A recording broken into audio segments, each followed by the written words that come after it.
Welcome, welcome, welcome in, everyone. Welcome to Care Concierge with CarePatrol, where education is the heart of everything that we do.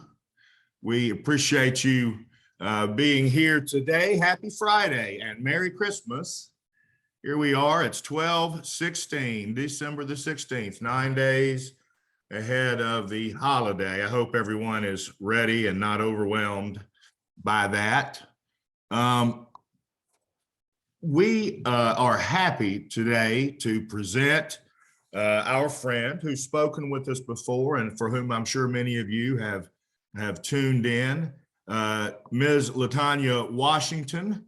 She is a social worker, as are many of you, as you know, and she is a very accomplished speaker. In fact, we've had her before, and due to rousing applause and appeal, we have asked her back, and she's graciously agreed to speak with us today on a topic that's very dear to her. She does a great deal of work with other clinicians on self-care, and I know that today's presentation will be especially valuable to you all as clinicians. Those of you who are new to Care Concierge and CarePatrol, I say that education is the heart of everything that we do, and I say that because when we work with our clients, we educate them about the options ahead of them, whether those options are 2 or 5 or 10 years away or a couple of days away. We can tell them what the landscape looks like and how best to navigate it. And in doing so, respond to the referral partners who send us clients like you all, as well as the providers with whom we work. And keeping everyone educated and informed makes for the best long-term and safest placement, whatever the level of care. And CarePatrol is a company that looks to place folks in levels of care. We're paid if we place in assisted living or independent living or memory care, but we work with everyone. So I hope if you have friends or family or anyone who may need our help, that you will give us a call or give us their number, even better yet. We're accredited by the Alabama Board of Nursing Practitioners and also by the Alabama Board of Social Work Examiners to provide contact hours for nurses and for social workers. And in order to receive this contact hour, you must participate in an evaluation. And that is how we record and post your numbers. If you're in nursing, we will post your hour to the website, the ABNP website for you. Social workers, unfortunately, must post your own, but you all must do the evaluation to get credit. The evaluation is at https://www.surveymonkey.com/lowercase r/9, all uppercase letters, Q8, N as in Nancy, C as in cat, 5, M as in Mary. And I know that there are those of you who are just joining the meeting or who are driving or working from your car or working hopefully from a bench outside in this beautiful sunshine. If you need to get the link one more time, and I have posted it, and I'll post it again in the chat room for your, oh, I'm sorry, wrong thing. I'll post it again in the chat room for your use, but the address is, one more time, https://www.surveymonkey.com/lowercase r/ all uppercase letters and numbers 9 Q 8 N as in Nancy, C as in cat, 5 M as in Mary. That is our evaluation link. Those of you who've been with us before know that the evaluation is password protected and that we give out the password at about 12:50 or so. And generally someone reminds me, and I'm always appreciative of that. And more than that, I'm super appreciative, and I know Ms. Washington will be, if you feel so moved as to participate in today's discussion. So each of you has the opportunity to unmute your mic and speak. Or if you're more comfortable using the chat room, you may use that. If you aren't aware of the chat room or how to access it, move your cursor over to the bottom of your screen or the top. A bar will come down. The word chat is there. Click that. You can join the chat, or again, click on your icon. You can unmute yourself at the bottom of that same bar and speak your piece. And we'd love to hear what you have to say. So, Ms. Washington, I see that you're on. I was running late, y'all. It's my fault that we're late. I had a client on the phone. And so I'm late in connecting with Ms. Washington. And so we haven't yet posted her screen, but she is welcome to, as I've made her co-host. Okay. And there it goes. Terrific. And then we will, I'm sorry, I think I did something, or did you? Ms. Washington, I cannot see your screen. Oh, there we go. Terrific. Excellent. And so anyone, again, please know that you can interrupt us and ask questions or offer comments or your own personal experience. And then we'd love to have you participate. So, Ms. Washington, I have been a windbag today. I apologize. I'll cede the floor to you.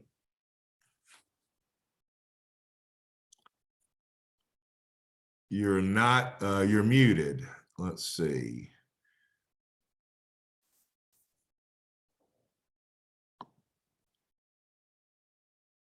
Let me see. Let me see if I can fix you. Can you hear me now?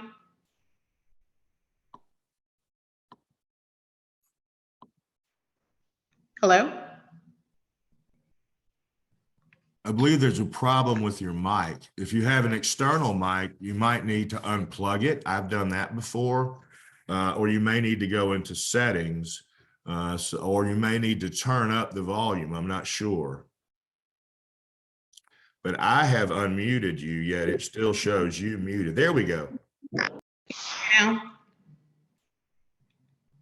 Oh, everyone else can hear her. My fault, Ms. Washington. It's probably me who needs to turn the volume up. And once again, y'all, we've discovered who the enemy is. He is me. It is user error. No. I apologize. Okay. And is everyone able to see the screen? Are you able to see it? Yes, ma'am. Okay, there we go. All right. Well, thank you so much for the opportunity. I'm excited to be here with everyone. Thank you for spending your Friday afternoon, or at least part of it, with us today. Looking forward to talking about self-care, kind of in a different way, talking about how you can work toward preventing burnout by creating your ideal work-life blend. Just a little bit of background about myself for those of you who may not know me. I am currently a therapist and owner of a private practice, Changing Seasons Therapy and Consulting, where I work with people across the lifespan, but primarily those ages 14 and older who are experiencing life-challenging transitions.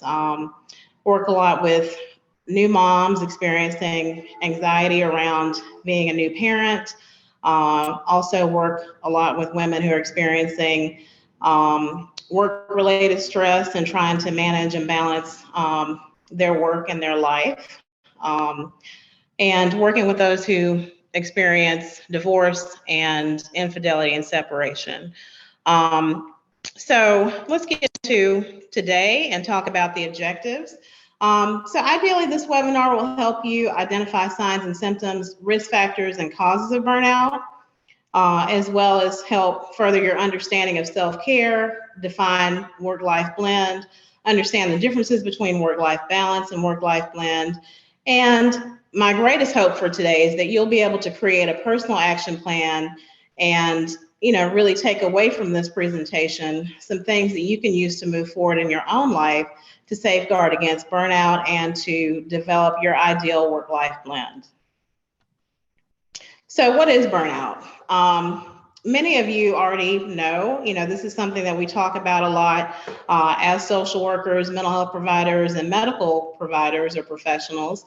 But according to Maslow, burnout occurs when there are three factors that are present at the same time: emotional exhaustion, depersonalization, and a diminished sense of personal accomplishment.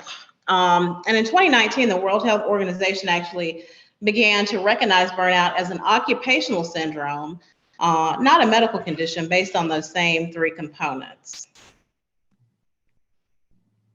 So signs of burnout can also include various aspects of your mental, emotional, and physical health. Some people may experience gastrointestinal problems, high blood pressure, poor immunity. You may find that you or someone that you know who's experiencing burnout might get sick more often, may deal with like reoccurring headaches, migraines, stress headaches, sleep issues, concentration issues, depressed mood, feelings of worthlessness, a loss of interest or pleasure in doing things that you ordinarily would enjoy. Some of the more severe consequences of burnout or signs of burnout could be suicidal ideation, feeling that life is no longer worth living, fatigue, and loss of creativity. Common causes of burnout would include feeling a lack of control, feeling that you don't really have control over your work, your schedule, your assignments, your caseload.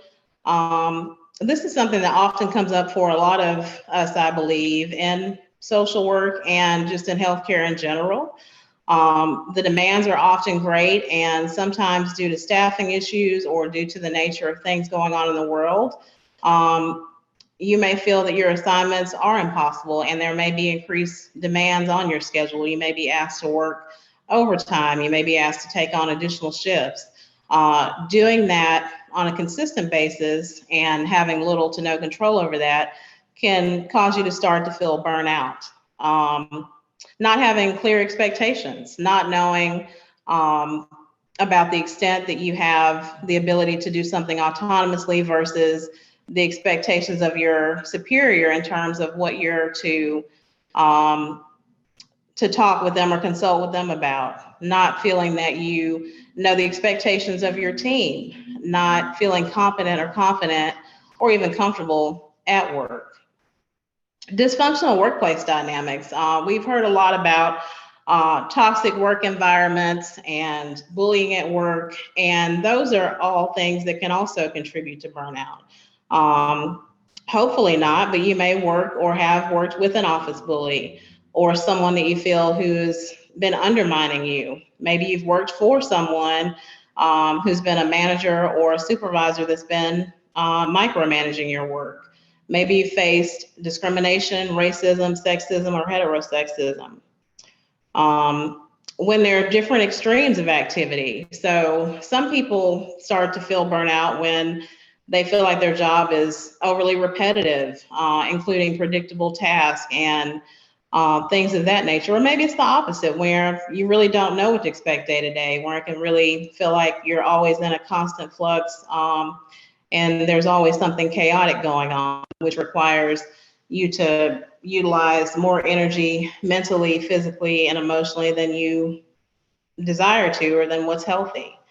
The lack of social support, feeling isolated at work or in your personal life might have you feeling more stressed. It's been shown that when you have at least one person at work that you can consider to be a confidant or a friend, that you're more likely to have satisfaction at work. And then work-life balance, the term that we we hear so often whenever we talk about self-care. Maybe work, begins to take up so much of your time and so much of your energy and effort that you don't have anything left when it comes to spending time with your family or your friends.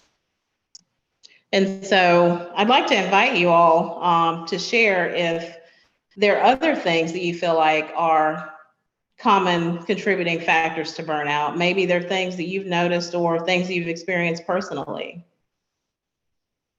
And while we're waiting, Ms. Washington, I want to ask you to define a term that's new to me. You used the word heterosexism. What does that mean? This would be where maybe someone who doesn't identify as being heterosexual is discriminated against. Members of our LGBTQIA plus community, often face heterosexism in the workplace where maybe they're not promoted, for certain opportunities, or maybe if the work environment is very conservative, they may be held to dress code standards that prevent them from really embracing their identity and being who they are. I see. Thank you. You're welcome. And then I have another question while we're waiting on others to enter the chat room or unmic or unmute rather. Okay. Which is, you had stated earlier in the presentation that the WHO had recognized this as a condition, I believe you said? Or does right. And so does it offer any protections to people legally? So that is a great question. This is still something that's relatively new. I don't, in short, this is something I don't know. I would say I haven't seen anything where there have been any type of, sometimes when there are lawsuits that may set a precedent. I haven't seen anything of that nature, but it would be interesting to know that.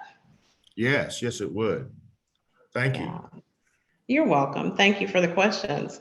Do we have anyone who wants to share, or anyone who has shared in the chat? No one shared in the chat, and sometimes we do get into some topics as we are today that are a little personal. So I can understand that you wouldn't want to necessarily expose yourself in a chat room on a Zoom call, but we want you to know it's a safe space. This chat is never reproduced anywhere, and you're welcome to participate. Right. Absolutely. And, as we read things from the chat, we're not going to share your identity, so that if it is recorded, no one will know that you shared that. But let's go ahead and get into looking at how to determine if you might be experiencing burnout. So the University of Buffalo School of Social Work has a really great website dedicated to self-care. And there's an inventory that I would like to go over with me. Let me see if I can just get it pulled up here. And you can, if you have a piece of paper, you take the piece of paper out, and you don't have to share your results, but I do think it could be helpful in terms of, just identifying where you are. And it's always good to really take time to assess where you are and to determine if maybe it's time for some changes. So this is inventory where it just looks at different factors that may mean that you're experiencing burnout. It's not a clinical assessment, if you will. It's just like an inventory, but it's definitely something that, if you find that there is some indication that you're experiencing burnout, that you could take further. And I apologize. I'm going to try to put it on the screen and share it.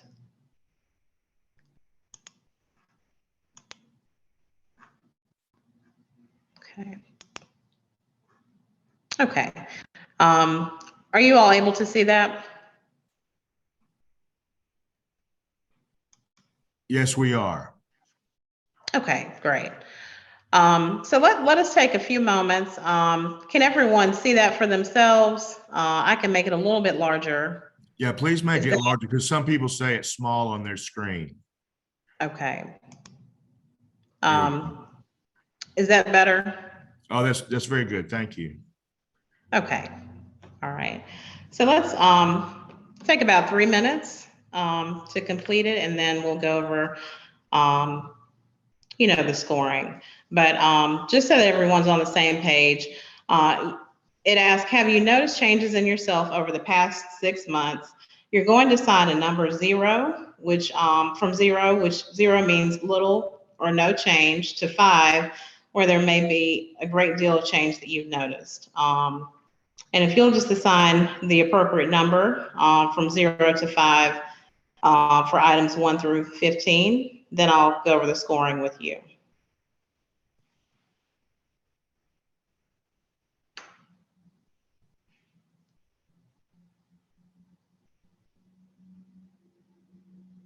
Some people may not see the screen. I know it's faux pas to read a PowerPoint, but should we read the questions? Okay, that's a great point, and I didn't think about that. Okay, so question number 1, do you tire more easily, feel fatigued rather than energetic? And again, you'll rate this 0 to 5, 0 for little or no change, 5 for a great deal of change, and anywhere in between that you feel is appropriate. Question number 2, are people annoying you by telling you, you don't look so good lately?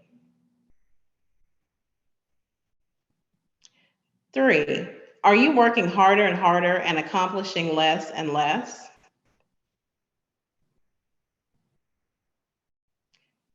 4, are you increasingly cynical and disenchanted?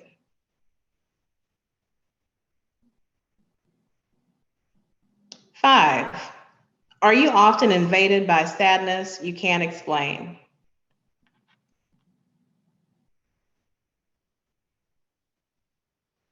6, are you forgetting things such as appointments, deadlines, or personal possessions?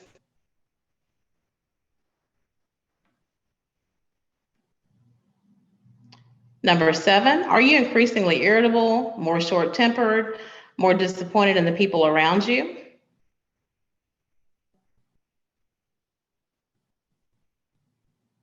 8, are you seeing close friends and family members less frequently?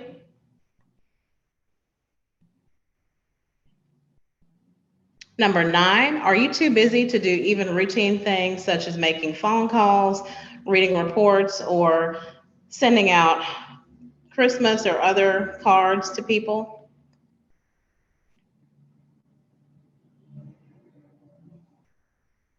10, are you suffering from physical complaints such as aches, pains, headaches, lingering cold?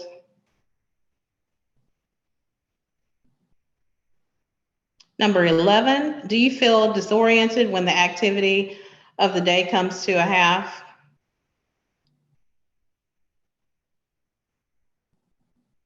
12, do you feel that joy is elusive? 13, are you unable to laugh at a joke about yourself?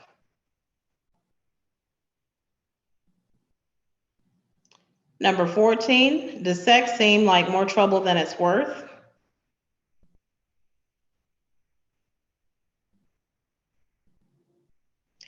15, do you have very little to say to people? Okay. So if you'll add up your scores for the items 1 through 15, and I will review with you what your totals mean. And as you do that, I'll go ahead and go over that. And then if you have questions about that, let me know.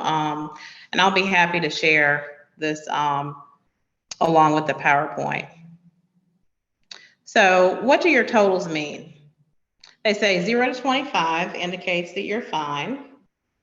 26 to 35 means that maybe there's some things that you should be watching and monitoring. 36 to 50 could indicate that you're a candidate for burnout. If you scored 51 to 65, this could be an indication that you are burning out currently. And if you scored over 65, this could be an indication that you are burned out, and the situation may be a threat to your physical or mental well-being. The good news is that, with this information, you can be empowered to make changes that can help reverse burnout or to prevent yourself from becoming burnout if you were in the category where you should be watching things or are a candidate for burnout. Mr. Castellaro is very pleased that he scored 100, a perfect 100. He passed. Okay. So like 100 as in like zero for it? He's being funny. It was a wink, Okay. wink emoji. I guess I should have said that. Okay. I just wanted to make sure. Right, I know. Laughing at myself.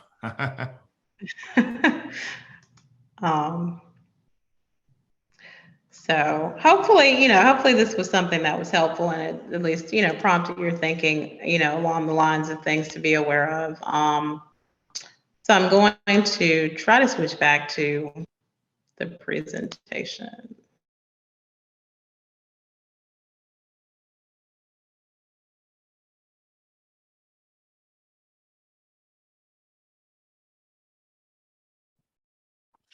Currently, we're seeing a very lovely young lady. I don't know if that's you or someone else in your family, but no screen.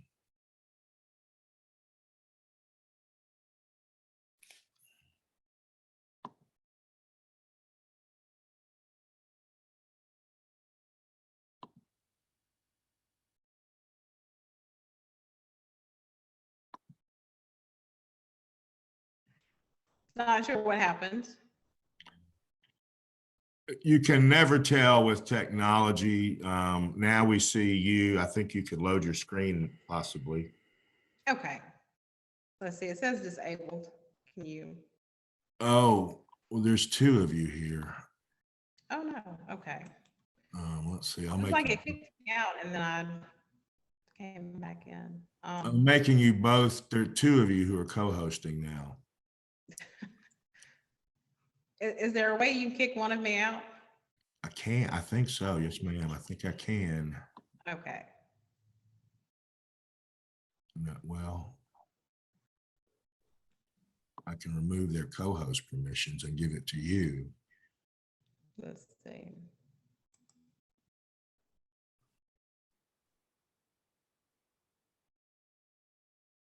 Is it enabled now? Okay.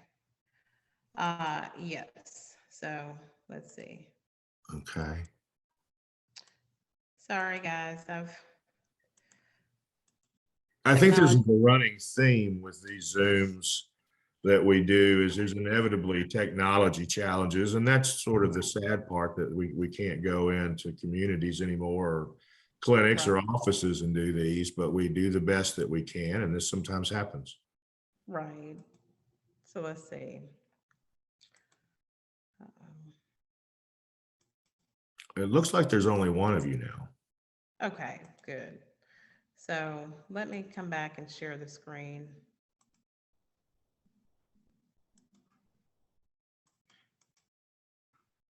It's a beautiful sky behind you. I can't see your face, but it looks like a pleasant place to work every day.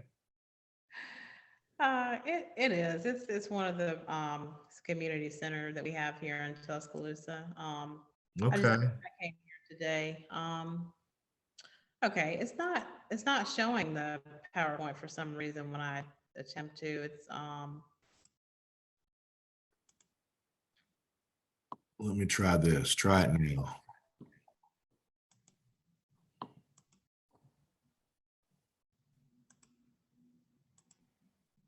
okay.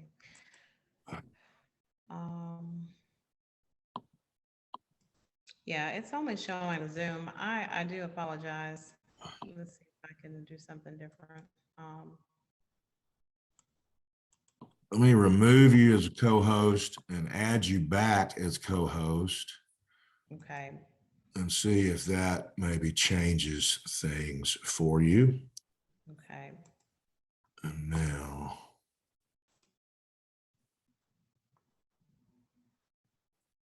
is it allowing you to share your screen? Okay, I'm gonna see if it will.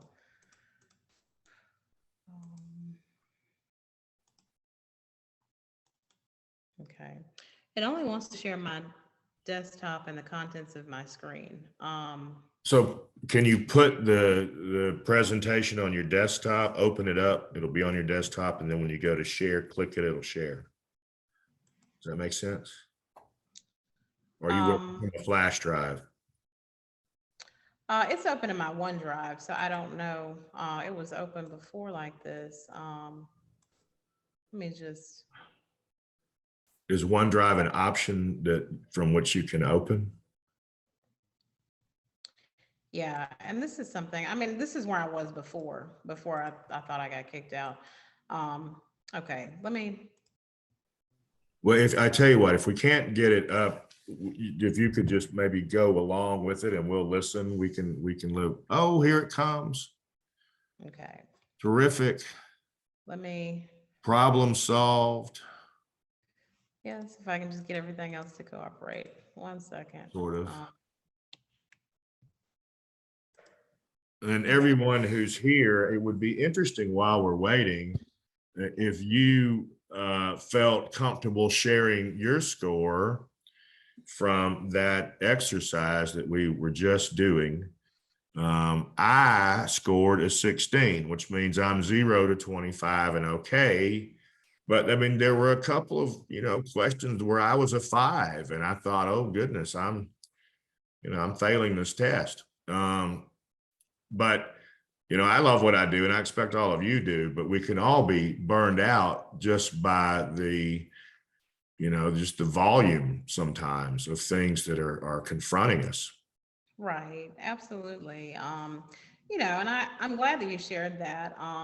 It can often feel, intimidating to think about these kind of things. And we sometimes shy away from even exploring whether or not we may be experiencing burnout because there can be shame and, feelings of guilt about that. But we are human. And, the most important thing is to be aware. And with that awareness, you can develop a plan to work toward getting to a healthier place.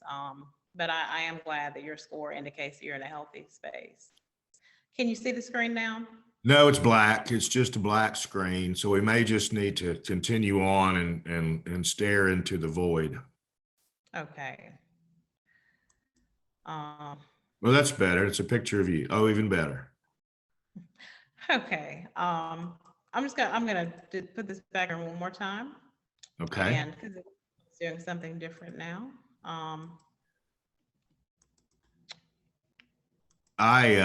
My wife went to a Christmas party last evening and she won a sound bar for the television. Okay. And Nice. I left the house because I knew there was no reason for me to be there because there was nothing I was going to do in terms of installing that sound bar and helping it to work. My wife does all of that. And so my point is technology is not my strong suit. So we have these challenges and people have been kind to go along with this. We're seeing now the burnout, and here's the presentation where you left off. Okay, great. So, let me not move away from that. Okay. So now that we've talked about burnout, let's get into just a broad overview of what self-care is. And so self-care is commonly, considered the practice of taking action to preserve or improve your health. And also, just an example, which this is, just kind of a random example. So this would be like, if you're someone who is living with diabetes, this would be, making sure that you're taking care of your health and taking your medication accordingly. Insulin is the example used here. Taking an active role in protecting your well-being and your happiness during particular periods of stress is also an important part of self-care.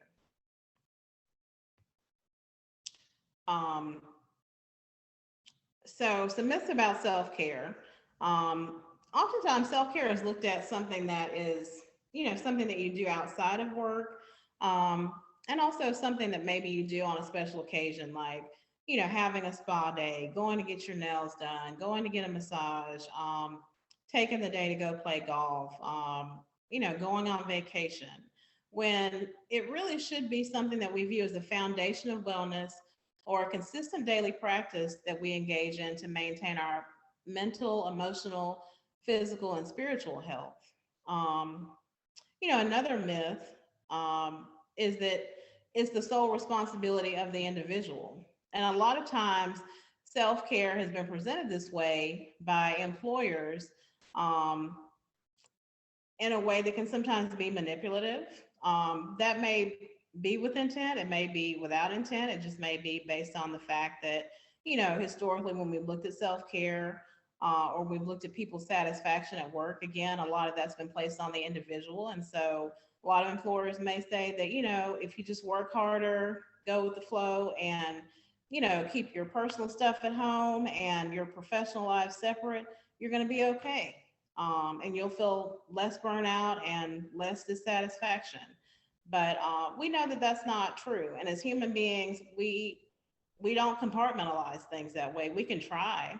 And while you don't want your personal life to impair your ability to do what you need to do as a professional, and you don't want your professional life to interfere with your ability to show up in your personal life the way that you want to, those things, in fact, are not separate. And so we're going to talk more about that and like how that notion can be harmful and how moving toward work-life blend, which gives us a different perspective that looks at your needs in a more holistic way, can be the healthier concept. So I was going to share this video, but I think for the sake of time, again, I'll share it like when I share the resources as a follow-up to this presentation. But I highly recommend for those of you who may enjoy reading, or if you enjoy TED Talks, these two sisters did a really great job talking about a lot of the common myths around burnout and how it's important to recognize that it's not something that can be cured by the things that we commonly look at. And they give a lot of good advice about what it means to complete the stress cycle. And a lot of that relates to, looking at changes that you can make in your life in a holistic manner, and changes that you can make that focus on integrating your personal and professional life in a way that can be healthier than trying to deal with those things separately. So let's talk about work-life balance. It's considered a state of equilibrium where a person equally prioritizes the demands of their career and their personal life. Some of the disadvantages of this concept is the fact that the reality is that our careers are part of our life. We spend a great deal of our time at work. And so sometimes this can create a false dichotomy, and others take issue with the choice of the word balance because they say that that adds unnecessary pressure and maybe some unrealistic expectations that people make their work and non-work hours perfectly equal. I was thinking the same thing when I heard the word balance, that gosh, Right. 50-50, that doesn't seem achievable. But then to your very good point, it really isn't 50-50 because your work and your life are really one and the same. Right, absolutely. I'm just curious for the audience, has anybody ever felt like the expectations for self-care and work-life balance have been unfairly placed on your shoulders versus maybe your employer looking at ways that it could be a shared responsibility? I was thinking it's interesting you brought that up while people are thinking for themselves or bringing up their own points.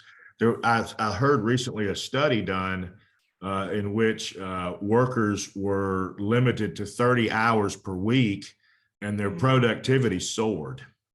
Mm. Yeah, that's really amazing, isn't it? Totally. And I think that, more progressive organizations are recognizing that, when they give their employees more autonomy and when they allow them to, experience the opportunity to work less, that it does increase their productivity. I would imagine their stress levels go down. When you're less stressed, your creativity levels go up. Oh yeah. Um, yeah, I wish we would see more of that. Miss Talbert had said that she felt that way. Well, the point of the story was this was, I think this was like in maybe Great Britain or Canada or someplace. And it Mhm. was, I mean, it was like, 50 companies or something. So it was a large sort of test. And of course, the thinking was, is that in, our future of work, that we will all be moving towards not just hybrid work from home or work Mhm. from an office, but just work less. Right. Yeah, that would definitely be nice. I think it's slowly starting to make its way to America, like those beliefs and those trends. Yeah. Anyone else? Well, I don't know if I mentioned Miss Talbert had said that she did feel that Okay. she were unduly tasked with her own self-care at work. Right. Yeah, a lot of times, employers don't want to take on responsibility for recognizing that maybe some of the systems that they have in place are contributing to their employees' distress. And it is often unfairly placed on the employee. Um, yeah, thank you for sharing. Okay. So now let's talk a little bit about work-life blend. So work-life blend, as opposed to work-life balance, suggests a mixing together of different facets of our lives. And it suggests that we don't need to separate one from the other, but we should instead integrate all facets of our lives, looking for the right blend to suit the individual. Blending, not balancing, is also more realistic in our current world. I think um, with the increase in people working from home and working remotely, we are seeing that having a different blend is possible and that it is more realistic. A lot of people who work remotely are feeling empowered to travel more and to spend more time with their families and to engage in more creative and recreational activities.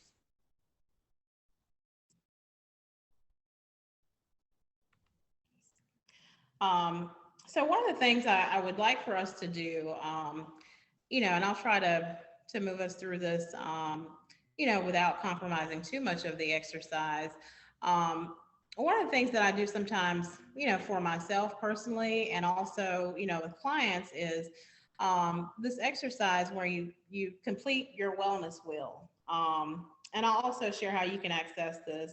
It's from blissfulmind.com, a really great resource. And basically, it asks that you look at um, the 8 dimensions of wellness and that you identify where you are in those dimensions. And this can be really an integral part of establishing the work life blend that you need.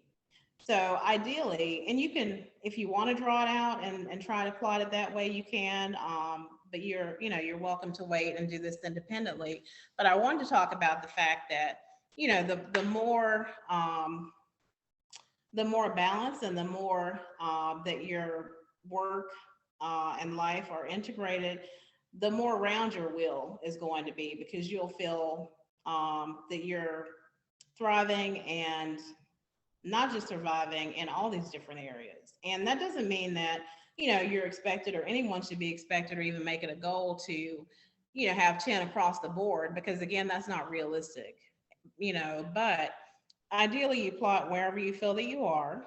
And, the more, um, the healthier you are, or the more wellness you have in your life right now in these different domains, the rounder it's going to be. It'll be more like a tire, right? But you'll notice that if maybe there's some areas where you're not doing so well right now, it'll be more like a flat tire. And I'll be perfectly honest, when I did mine recently, there are some areas where, it is flat, and there does need to be some attention paid to that. But this is a really great exercise because it gives you a visualization. And, we look at the physical, we look at the mental health aspects, relationships, as being connected to others is very important, to our overall wellness, and definitely a protective factor when we look at burnout. Um, Recreation. Oftentimes, this is something that we don't think of a lot when it comes to wellness, but, are you engaging in hobbies that are meaningful? Are you enjoying fun or downtime? Finances, being financially distressed, can definitely contribute to burnout. Working in a position where you feel underpaid and undervalued makes it really hard to find work satisfaction, and it makes it hard to continue to show up day after day as your best self.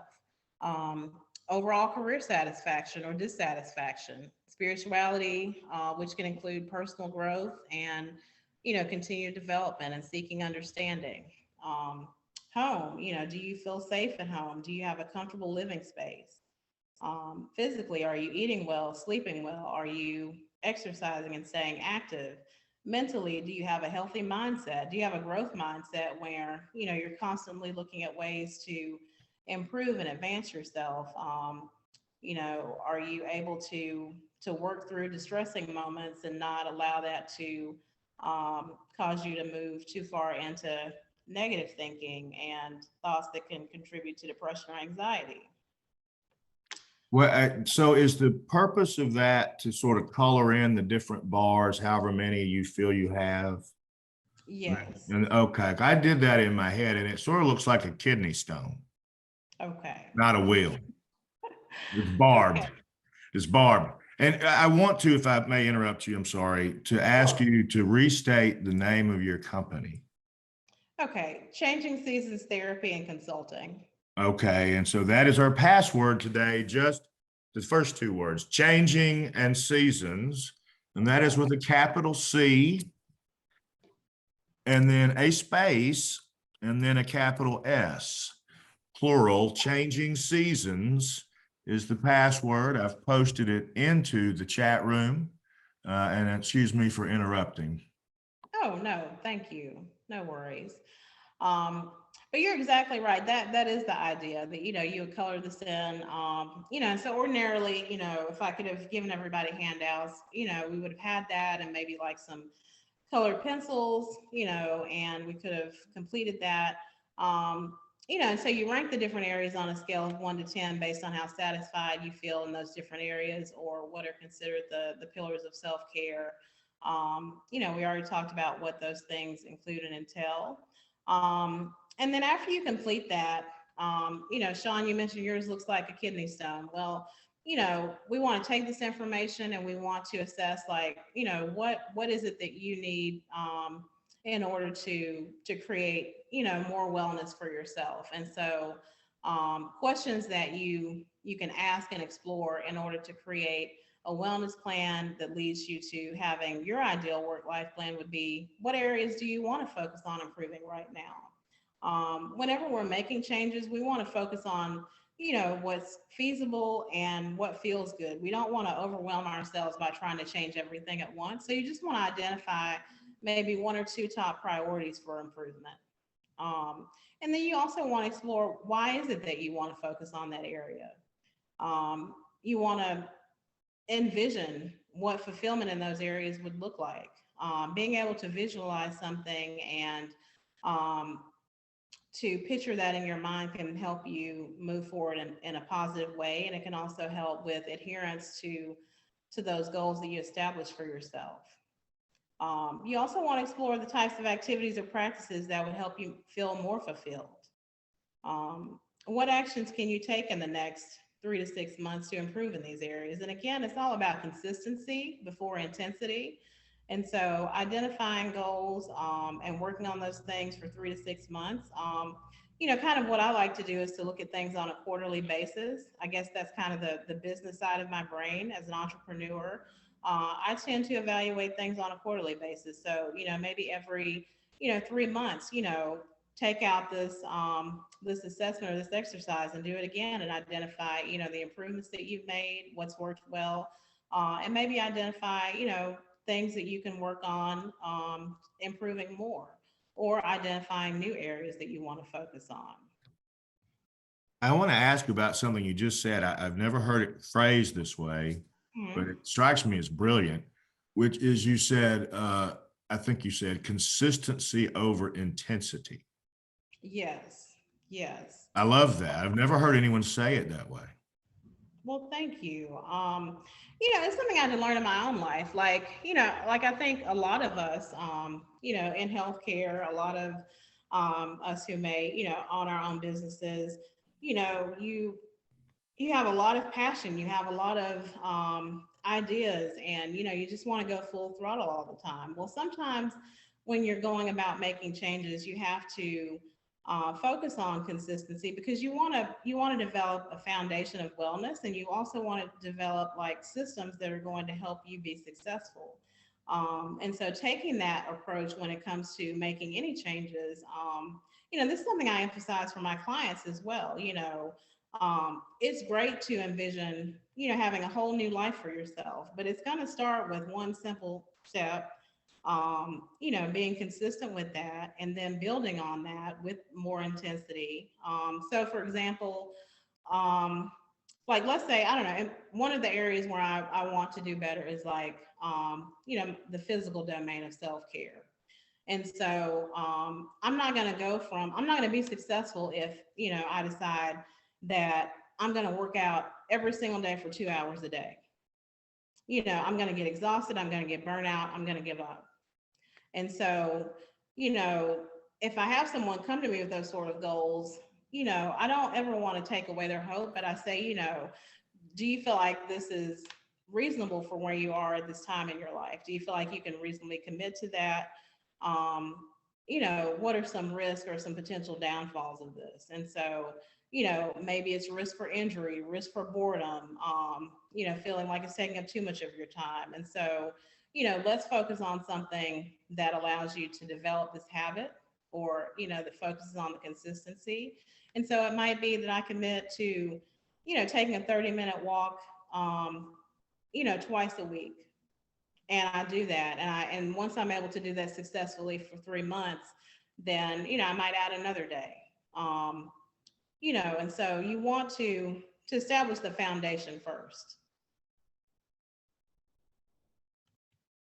And before I move into the last part, does anyone feel like this is something that they can move forward with? Do you feel like you would like to do this exercise, and that you would like to, before maybe going into the new year, develop your own wellness plan, and to start looking at areas in your own life where you can make some improvements?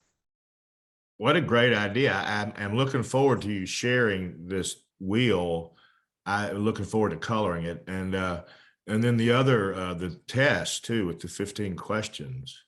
And Ms. Okay. Talbert says it sounds like a good idea to do what you've just suggested, which is, let's all take it upon ourselves to sort of set the new year up. Yeah. Yeah, well, definitely. And I'm glad, that you're finding this to be helpful.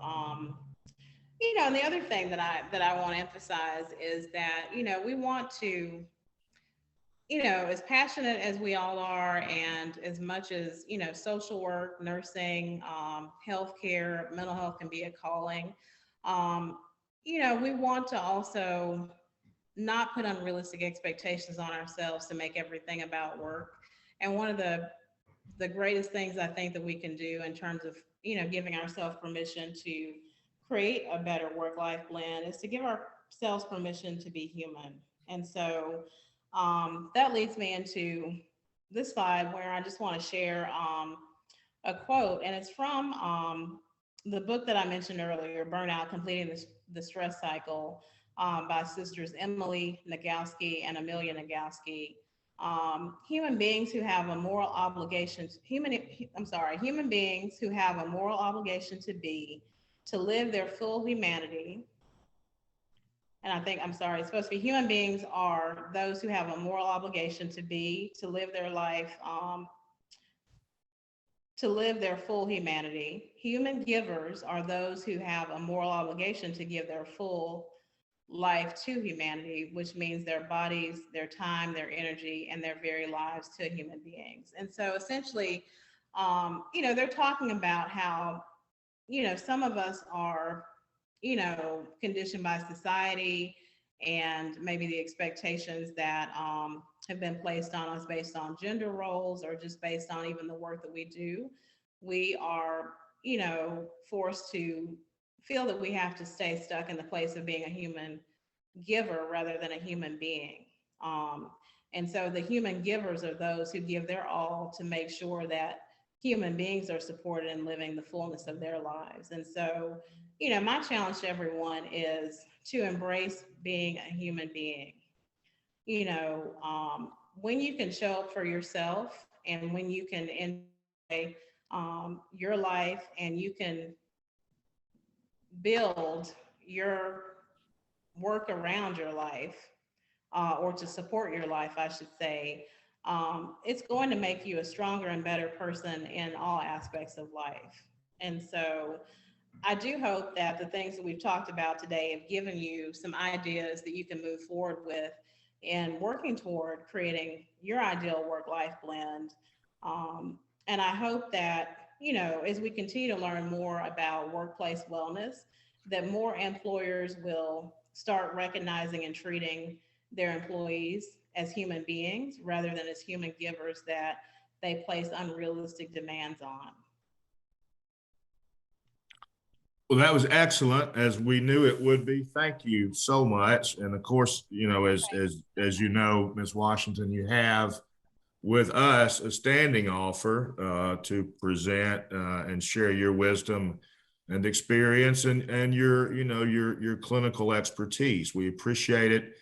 Thank you all for being here today. It's right at time to go. Join us Monday. It'll be our last contact hour of the year. Dr. Chandler Caldwell will talk with us about dementia caregiving.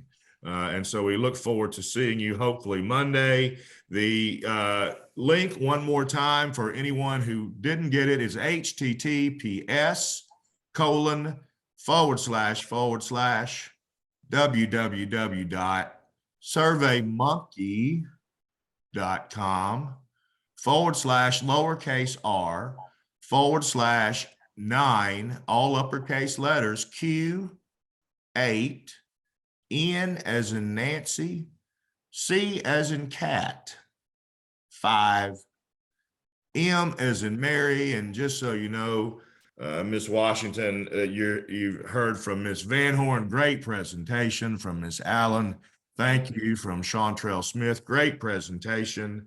And I would agree, we're blessed to have you do this for us at CarePatrol, and blessed to have you doing the work that you do in our community. Thank you so much. Thank you all so much. And I really do appreciate the feedback. And as always, I'm happy to connect with anyone who would like to reach out or who needs support in any way around, developing more wellness in their life. And thank you again for inviting me back, Sean. I really appreciate it. Oh, you're very welcome. We love having you. And I will copy you on the, for those that do the survey and get the contact hour, I'll copy you on that email, which will allow any of you who may not have been confident in speaking today, but do want to talk about these issues. It'll give you a personal way to reach out to Ms. Washington. And again, we thank you all. Thank you, Ms. Washington. And if you're not with us Monday, then Merry Christmas and Happy New Year. What's the password again? It's Mrs. Excuse me, not Ms. Ms. Washington's company name, the first two words of her company, changing with a capital C, and then a space, and then seasons with a capital S. Changing Seasons is the password. S on seasons. Yes, ma'am. Thank you. Yes, ma'am. Thank y'all. Have a great rest of your day, a great weekend.